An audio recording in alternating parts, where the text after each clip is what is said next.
Hi, I'm Andy. Now to those of you who've seen my videos before, welcome back. But to those of you who are visiting me for the first time, I really hope you enjoyed today's story. Now before I get to today's story, I want to ask you a question.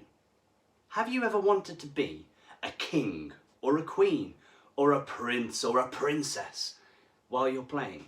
Well, if you have, you're really going to enjoy today. Now, what does a king, a queen, a prince or a princess wear to show that they are really royal and really important? What do you think? Those are brilliant guesses, but we are going to make a crown today. It's going to be really important for our story. But before we get going, let me show you what you're going to need. To make your crown, you're going to need some paper, some sellotape, some scissors, some of your favourite colours, some glue, and some sticky things that you can find to stick onto your crown. Now, before we get started, it's really important that you've asked a grown-up that you can use all of these things. And if you need any help, let them help you. So, let's get started. The first thing you're going to do is take a piece of paper. This is the tricky bit. And you're going to take your scissors and you're going to cut a zigzag all the way across your paper.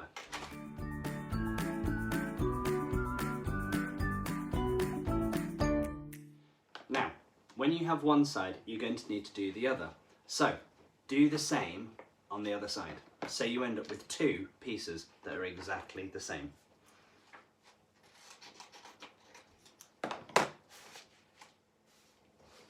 Okay, now you have both sides of your crown, we need to stick them together. Now I'm going to use sellotape. So put them together and put one piece of sellotape on one side. Turn it over, and then on the other side, put another piece of sellotape. Here we are. Now this will then fit easily around your head. You can ask a grown-up to help you with that later. But first, we need to decorate it. Now I'm going to use some of my favourite colours and some really cool bits I found in a magazine. Now, if you haven't got lots of sticky things, ask your mum and dad for any old bits of paper or anything that you can find to stick onto your crown. And remember, the more colourful, the better.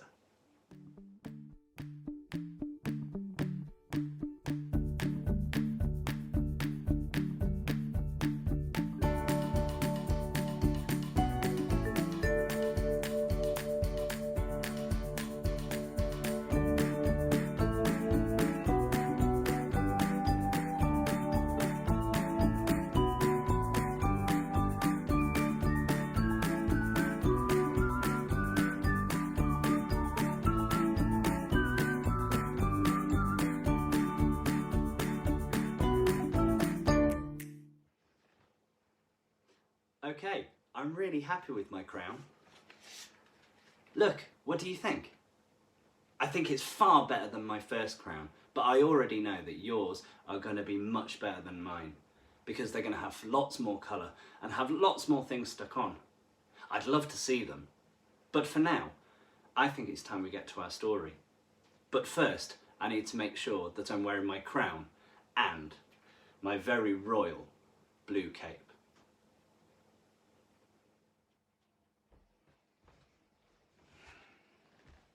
Today's story is Don't Read This Book by Jill Lewis and Deborah Allwright.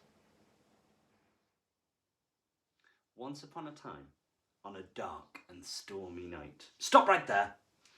Once upon a time, absolutely nothing happened whatsoever. I command you to go and read something else. There is no story here. But someone had started reading now, hadn't they? Yes, I mean you.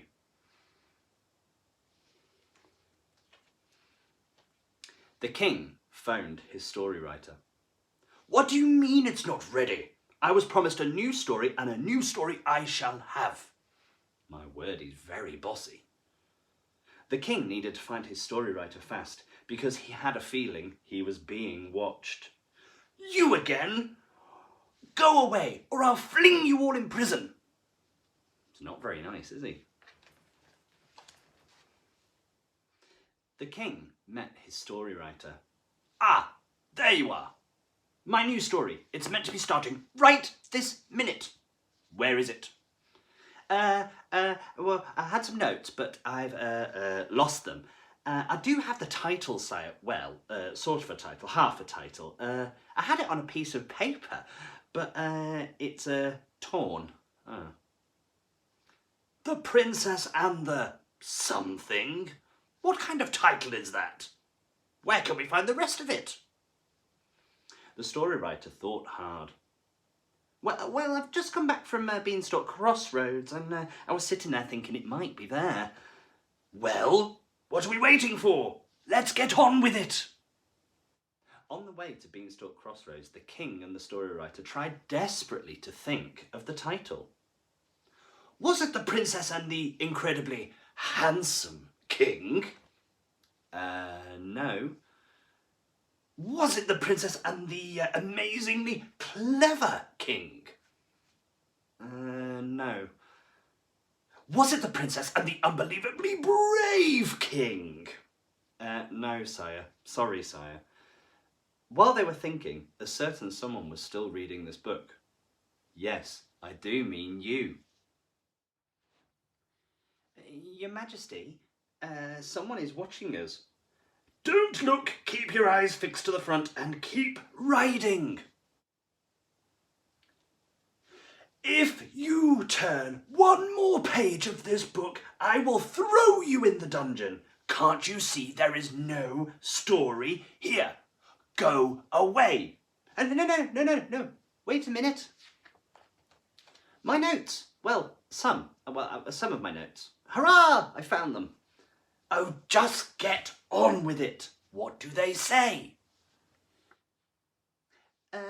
It starts with a storm. Oh, good. I like a bit of drama. And then there's this princess. Yes, I think we'd guessed that for ourselves. Are there any other characters, like a handsome, brave, or clever king, for instance?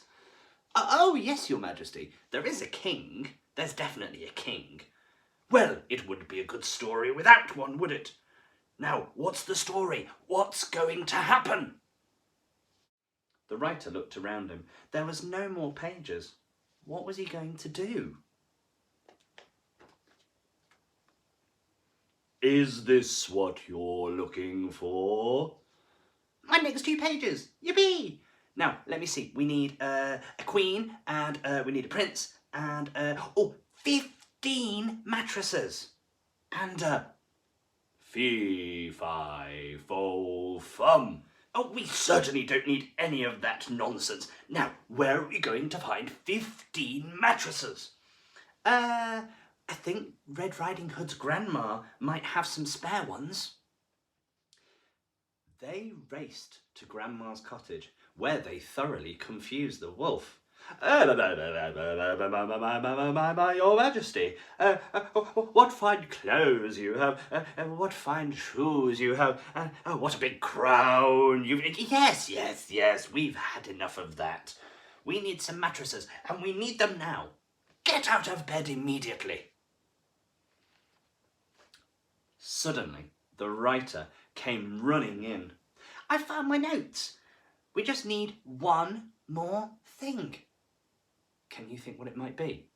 They've got a king, a queen, a princess, 15 mattresses. What story could they be trying to tell? Let's see. I thought you were never coming. So, we've got everything we need. We've got all the characters, we've got a beginning, we've got a middle, we've got an end. This is so exciting. It's fantastic. Oh, will you be quiet? We've run out of space in the book. We can't tell the story anyway. I am not pleased. My, what a big problem you have. And we still don't have a title. Huh? Wait, I have an idea. We can tell the story on the last page, but we'll have to be really quick. Oh, and the title, I found it. It's The Princess and the Pea. Once upon a time, on a dark and stormy night, a princess was struggling through the wind and rain to reach the castle of her beloved. But because of the storm, the king, who incidentally happened to be both brave and handsome, and the queen of the castle did not believe that such a wet and messy girl could really be a princess. So the queen, having taken the advice of her good-looking and very handsome husband, decided to set a test. So she asked the royal cook for a pea and slipped it beneath a pile of 15 mattresses that had been prepared for the princess. The next morning, the princess complained she'd not slept a wink because of the lump in her bed. Both the queen and king, whose cunning and brilliant plan had clearly worked, knew she really had to be a princess, because only a princess could have been so delicate. On hearing the good news, the prince immediately proposed to the princess, and the prince and the princess lived happily ever after. The end. What are you still doing here? It's your bedtime. Go away. And don't you dare read this book again. What another good story. I really enjoyed that. Now, what are you going to do now? I think you should take your crown, go see if you can find a cape, and go and play The Princess and the Pea. Are you going to be the wise and clever king? The cunning and clever queen? Are you going to be the dashing prince? Or are you going to be the delicate princess in the story? I'd love to know what you do. If you've made a crown, I'd love to see it. Get your grown-ups to put a picture in the comments below. I can't wait to see you again. I'll see you soon. Be safe. Bye-bye.